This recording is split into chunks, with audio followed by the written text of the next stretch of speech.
everybody, it's Cassie from HelperTech, and I was just going to talk to you today about iPad battery repair. So if your iPad, it should last pretty much all day unless you're only watching like Netflix or Snapchat on it. If it's only lasting you like 8 to 5 hours a day, then it's probably time to get a new battery.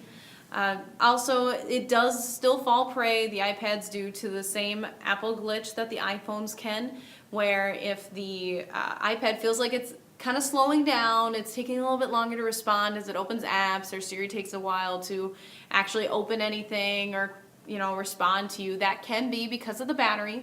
What Apple's software does is that, if your battery's not tip-top shape, it'll try to slow down the phone or slow down the iPad in order to get it to last all day, which doesn't usually happen. It just slows down the device. So this is reasons why you should get your iPad battery replaced. We can usually do those. It takes about 24 hours to do. Prices vary depending on what model iPad, but we can do them, and they're very easy and straightforward.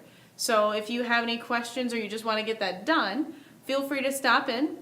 We are open Monday through Friday 10 to 6 and Saturday 10 to 3. Otherwise, give us a call. Phone number is 651-605-2575. You guys have a nice night.